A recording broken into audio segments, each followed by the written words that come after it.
Research from Paul Bedford indicates that gym inductions can add up to 7 months of additional membership. 7 months.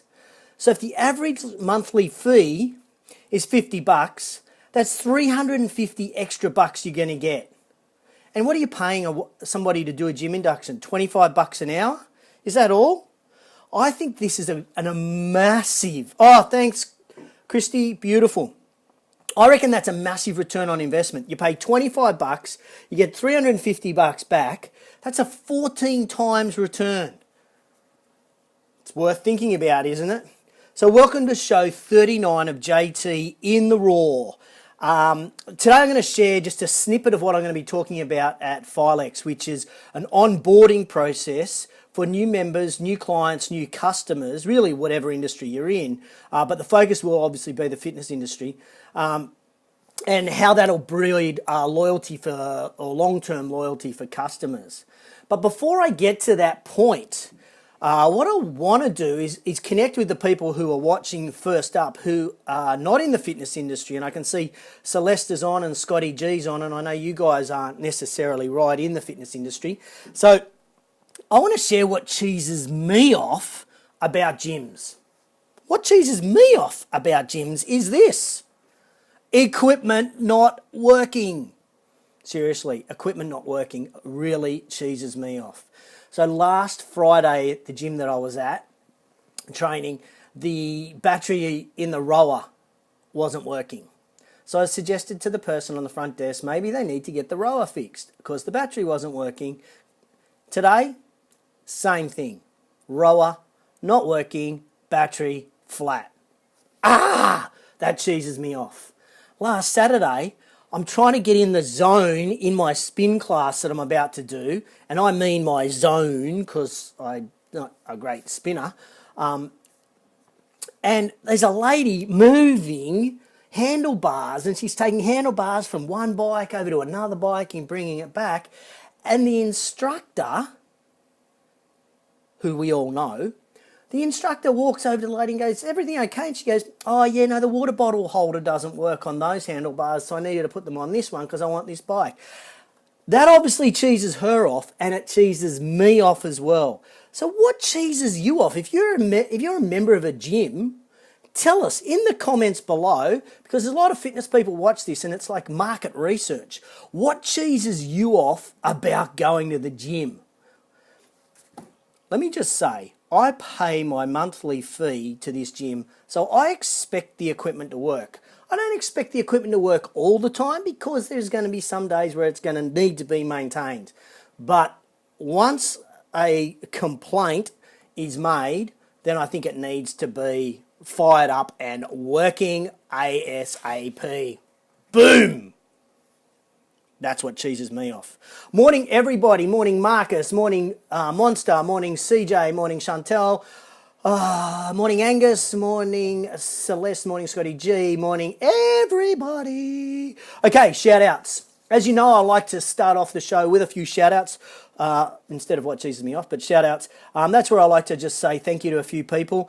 And this week, I want to thank 700 people. So you ready for all their names? Morning, Alyssa. Ready? Here they go. No, I got no idea who you are, but I want to thank all 700 of you, Itchy Nose, who downloaded the Fitness Business Podcast yesterday. We skyrocketed our downloads by 700 to take us to a record month for March. We're absolutely excited. In fact, I got a text message from Chantel, the host, yesterday going, can you believe this? So thank you to everybody who downloaded the shows in the last day to get us up to record numbers. By the way, this week is a cracking show because I'm on it. Chantel and I talk, we actually chew the thin about the good, the bad and the ugly of LA fitness studios. So if you're not sure what the Fitness Business Podcast is and you'd like to know more about it, then pop in the comments below FBP and I'll send you the link to show 96 so that you can have a look at it. FBP in the comments below and I will shoot you the link. Morning, Deborah. Okay. Another shout out. I got another shout out as well to Missy, Carrie, Luke, Kristen and Kate, who have been my marvellous contributors to the Active Management blog this week. Thank you so much, you guys. You've helped me increase the amount of traffic to our website. I think I looked at Google Analytics and we've had like 1,000 visits to the Active Management blog page, where colleagues of mine have generously donated their time and written their top 3 takeaways from URSA. So thank you to everybody who's helped that. Thank you to everybody that's been there. I really appreciate it. And if you haven't seen it, just put URSA, IHRSA, in the comments below, and I'll send you the link to all of the blogs and you can check them out. Okay. So let's move on to the main topic of discussion today, which is the onboarding of new members, new customers, new clients, whatever industry you're in. So really we should have 2 aims when we're looking at onboarding. The first one is to create an experience on every visit when they first come in so that your new customer or your new client wants to come back. The second one is we need to manage their expectations for success. Manage their expectations for success. And according to Robbie Kelman Baxter, who wrote the book The Membership Economy, she defines onboarding as this: providing new members a roadmap of what to expect. Number 2, help them get set up and up to speed with the culture of your business so that they don't look or feel stupid. And then provide them the knowledge and the habits to be successful in your community. In the fitness industry, while new members are just itching to get out on the floor, we still need to pull them back a little bit, sit down with them, and map out what's going to happen. We need to explain to them what's going to happen on this journey they're about to embark upon. So I reckon, here's my suggestion. I'd be sitting down with them and I'd be explaining an appropriate and realistic time frame to get the results that they're after. I'd explain to them how they're going to feel the day after a workout, how they're going to feel when they get hot and sweaty for the first time. I'd take them through what we call the if-then strategies. Now, this is a really powerful concept in order to get people to understand that there are going to be sometimes things will happen. If this happens, then we need to do this. If this happens, then we need to do this. So, for example, if you can't get to the gym on a Friday, then you need to work out a strategy to get in over the weekend. Or then you need to go for a power walk. Or then you need to take the kids to the park and throw the frisbee or footy or whatever. So we need an if-then strategy. We need to give them takeaway information so that they're going to remember everything, because they won't remember everything we tell them. What they will do is they'll remember some things, so we need to give the rest of it written down as a little takeaway fact sheet. We need to back all of this information up with an automated email campaign. So we're sending emails to onboard them. And at the end of the day, you may show them 1 or 2 pieces of equipment. That's purely up to you. But that first session is going to set the foundation for a new client. So what about if you're a real estate agent? Do you onboard a new vendor? Yeah, of course you do. Provide new vendors with a roadmap of what to expect when you're trying to sell their house. Help them come up to speed with the process so, again, they don't look or feel stupid with the questions that they ask or they email you. Provide them the knowledge and the habits of what a successful vendor does so that they can be happy through the process of selling their house. What about if you're a dentist? Do you onboard a new client as a dentist? Absolutely. The reason I like a dentist is no one likes to go to the dentist. So that's why I use this example. Provide the new client with a roadmap of what to expect when you see a dentist regularly or when you're coming in to see the dentist. Help them to get up to speed with what the treatment schedule will look like. So again, you don't look or feel stupid about ringing up and going, do I need to see the dentist? Do I come back? What happens? And provide them the knowledge and the habits to feel comfortable and at ease with the process of going to the dentist. My heart rate gets up just when I go to the dentist. If I'm onboarded process was smooth, then I probably wouldn't be as nervous and worried about when I have to visit a dentist. So it doesn't matter, guys, what industry you're in. If you get a new client, onboard them appropriately if you want to build long-term loyalty. Simple as that. Okay, so some examples in the fitness industry. When I first attended a spin class at the gym that I go to, I had no idea why people were snarling at me. You know that, look, what was going on? Like, what? It was because I was on someone else's bike. Who would have thunk? Who would have thunk that you get in trouble for being on someone else's bike? You see, in gyms, there are certain aspects that I just don't understand. And so as a new member, I don't find out them until I discover them, and it's a self-discovery process. So if we can reduce the friction point for a new member by helping them understand that and what's going to go through, then we can tackle them in advance and they're going to feel more comfortable in our clubs. Morning PK, morning Alan.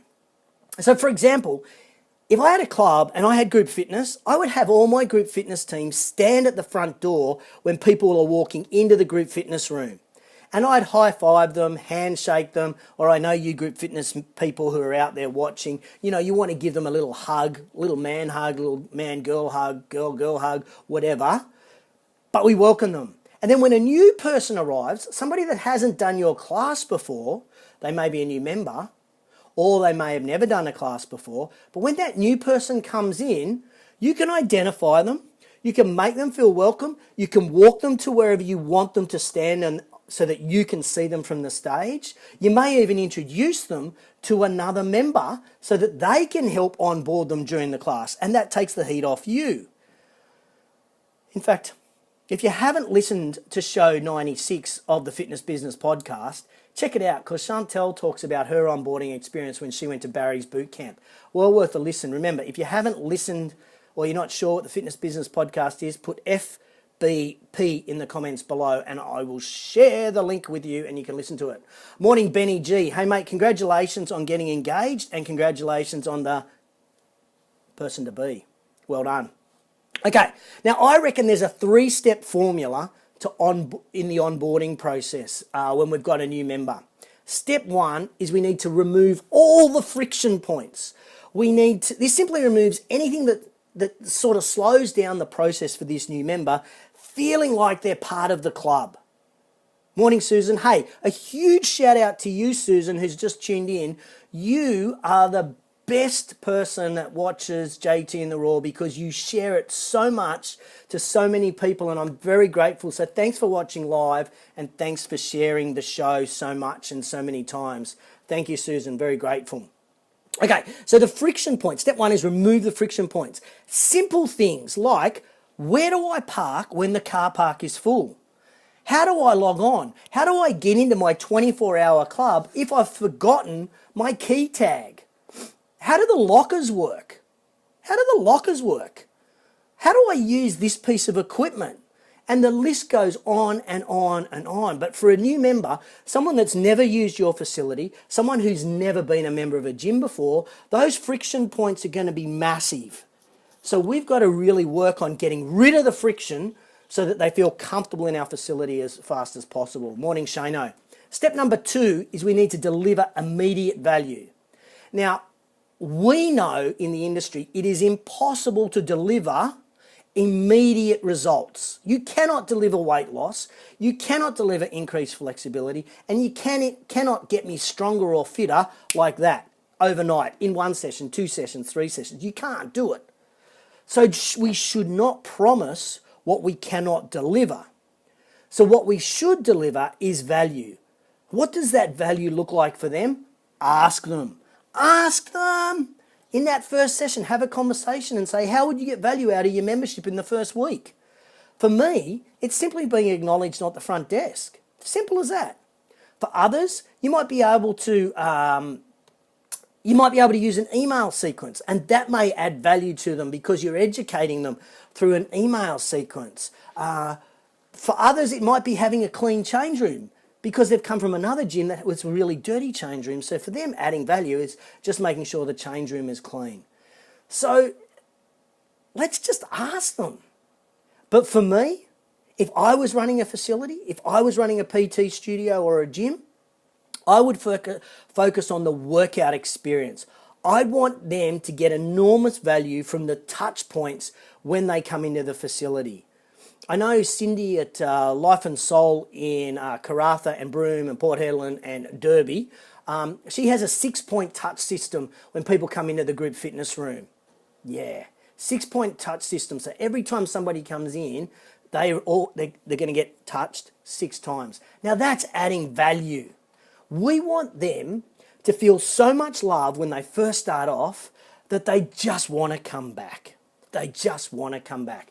Hey Lisa, how you going? All the way from Canada. Hey, people watching, make sure you keep an eye on my Facebook feed because I'm doing a show with Lisa Simone Richards. She's got an online program coming out over the next couple of weeks around building referrals. So keep an eye on my Facebook feed and you can jump in on that. Morning, Sandy. Okay, step number 3 to this onboarding is reside. How about reward the desired behavior? Reward the desired behavior. And what is the desired behavior we want from a brand new member or client? Usage. So if people are using the club, reward them. I don't know what that means in your business, but that's what we need to do. We need to be saying, hey, congratulations, great job. MyZone do this brilliantly. Like once a week, if you work out with MyZone enough, you get a little email that says to them, hey, congratulations, you've just achieved the World Health Organization's minimum standards for exercise.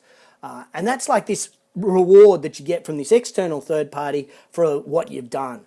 What are you doing in your club to reward the desired behavior, which is working out? Yes, Alicia Smith, welcome, thank you. She says they come for the workout but stay for the culture or the community. That's it. I actually say they come for the content, which is the workout, and they stay for culture and community. Okay, now your job as a club owner, club manager, club leader is to rinse and repeat those 3 steps. Those 3 steps again is remove the friction points, deliver immediate value, and number 3 is reward the desired behavior. Keep doing it, keep repeating it, keep repeating it. Now I reckon that should be enough information to get you guys started on working on the onboarding process. It's not easy, but it really excites me because to me it's building that foundation which helps me achieve what I want to do, which is get more people exercising more often to reduce the healthcare costs around the globe. So for you, let's work on this. Let's get our members starting their journey, whether they're a brand new member or like brand new to exercise or just brand new to our facility. Let's get them started on the right foot. I love sitting in front of a whiteboard with customers and identifying the friction points and then either educating them how we overcome those friction points or getting rid of those friction points. So, you know, if you want me to work with you on your onboarding process, then just shoot me a message or drop me an email, jt@activemgmt.com.au, and I'm happy to work with you because I really love it. Okay, that's my education piece for this week. Did you get any value out of it? If you did, give me a thumbs up. Give me a thumbs up if you got any thoughts there on onboarding new clients or new members. Hope you did. Hey, whoa, got some thumbs coming up. Thank you. What's happening next week for me? Well, there's more work on this Filex presentation that I'm delivering. I've got a real strong desire to really help our industry, so I'm going to be pumping this out over the next week, and I'll be really refining it, and it's going to be, I'm hoping, one of the best presentations I've ever delivered. So if you're not going to Filex, get your butt along and jump in. It would be great to see you there. Okay, so I've got some more work to do on that. What else? I'm working with Chantel at the Fitness Business Podcast. We're working on the marketing for our first ever meetup. So on Friday the 28th of April, we are having the Fitness Business Podcast meetup, which is at 6 a.m, Darling Harbour, rain, hail or shine. It's the first day of Filex. If you want to come, just put down in the comments below, meet up, and I'll send you the link so that you can RSVP to be along to that meetup. It is a walking meetup. So 6 a.m. till 7, we're going to be walking around Darling Harbour. Chantel thinks we're going to get all the way to Barangaroo. I'm not sure about that. But we're going to be networking. We're going to be talking business for an hour in beautiful Sydney downtown.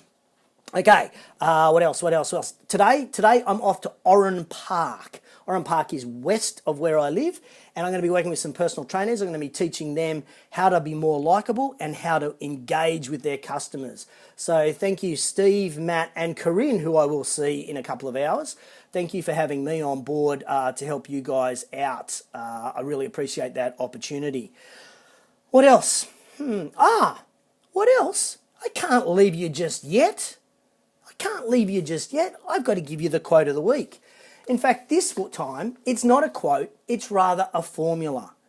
I'll say it twice for you, So the first time listen, the second time write it down. Remove the friction points, plus deliver immediate value, plus reward the desired behavior, equals onboarding for loyalty. Let me say that one again. Remove the friction points, plus deliver immediate value, plus reward the desired behavior, equals onboarding for loyalty. Hey, thanks for tuning in to JT in the Raw, show 39. If you got any value out of it, I'd love you to share the show just like Susan does. Just put someone's name in the comments below and that tags them, and then they'll get a copy of this video pop up on their news feed. And if you got any value, just hit like or thumbs up or love heart, anything like that. I really appreciate the feedback. Thank you so much for tuning in to JT in the Raw Show 39. Next week, I have the New South Wales PT Industry Leaders Roundtable. So we're going to be working out at Atmosphere in Penrith next Friday. So I'm going to be heading out there, be coming to you live after a workout at a new gym that I haven't been to. So looking forward to checking that place out. Thanks again, everybody, for tuning in. Thanks for the thumbs up. Thanks for the love. Really appreciate it. JT in the Raw will be back next week. Catch you guys later. Have an awesome one. See ya.